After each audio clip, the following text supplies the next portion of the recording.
Representative Eiland, as you've heard, many of you know, pretty much qualifies as a local hero. He's done many things. I remember, I believe it was the Tuesday after the storm passed on Saturday. And Craig came through, and I was walking him quickly around the campus and showing him what was occurring in terms of recovery operations. And he was shaking his head, nodding okay, and making notes. He was by himself. And I remember as we were walking, he got a phone call, and he was talking to me and talking on the phone at the same time. And he actually was concerned about a group of cattle that were stranded over in Chambers County. And the ranchers over there were worried about them, and he was working not only to help us, but everybody else, including those ranchers with those stranded cattle. So we all can tell stories like that. Craig served in the Texas House from the 74th through the 83rd legislative sessions. He was named House Speaker Pro Tem in 2009 and served on the Appropriations and Insurance Committees, as well as serving in numerous other roles during his 2 decades of legislative service. He was always a very staunch advocate for Galveston County with his legislative service, and certainly for UTMB. And as you just heard from me telling his story, was at our side through the aftermath of Hurricane Ike. He made sure the entire Houston-Galveston area and the legislature in Austin understood UTMB's significance in the regional healthcare system at a very critical time in our history. Please welcome Craig Eiland.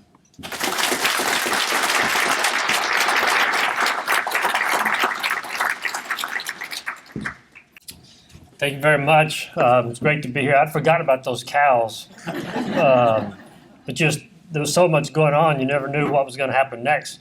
But those cows, you know, the salt water all came from the ocean and from the Gulf, and they'd had any water to drink except salt water, and all of the food they had was soaked with salt. And so there was just, what are we going to do about the cows? So anyway, but it's a great day to be here. Looking at the rooms upstairs, all 4 of my children were born here, and 3 of them, my wife was here for I think a total of about 6 or 7 weeks, and so therefore I was here a total of 6 or 7 weeks. And I remember taking showers because she was in the ICU, and I was taking showers where the doctors take showers, and I don't think they really appreciate it. So it's great when you see a room that's fixed for families that are going to be here for a while that also has a shower and facilities and a refrigerator. So those are the type of things that we didn't think about when we were trying to get the funding for all this, but it's a great thing that y'all have done, putting this all back together. When Dr. Raymer told me about this event, he said, do you need any notes or any background? And I have PTSD because every time I think about Hurricane Ike and going through all the stuff that we went through, I get back emotional again because I have PTSD. So I remember everything, so I don't need notes. But I can talk forever, but I won't. But as I look around, I see people that as this community was going through what we were going through, and everybody was mad and everybody was concerned. And Paul Foster here, who's the chairman of the board, and he's a Baylor guy, he came down and we had this big meeting out at Moody Gardens where, kind of the old town, and all the employees came out and were bitching and yelling and screaming that we were going to, that the university or the hospital wasn't going to be here. And, Paul was just going, hey, I just came here from El Paso. But then, as you look around, all the people that came together to get this done, besides our local community, which really was a leading factor, but we had a chairman, an Aggie chairman from College Station, on the the most conservative person around, was chairman of the Senate Finance Committee, but he stepped forward and was a champion of ours.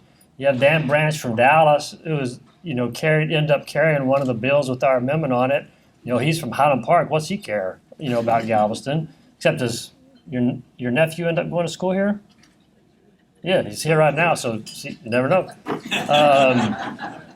And just the list goes on and on about people that pulled together to help us all out. So it's a great day, and it's a joy to be here, to see it finally, happen.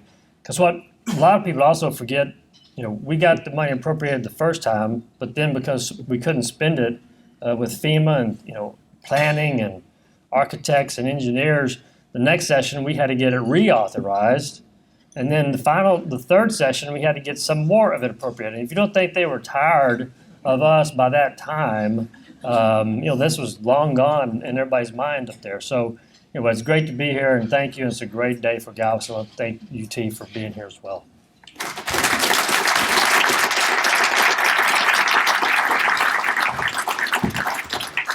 Also, we got Dr. Figueroa, the chancellor, and the role he played.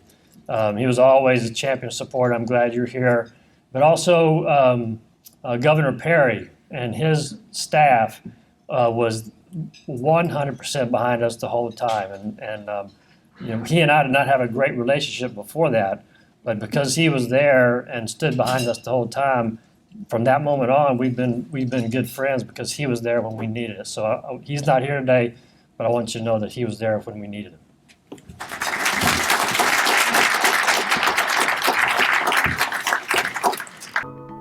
UTMB Health, working together to work wonders.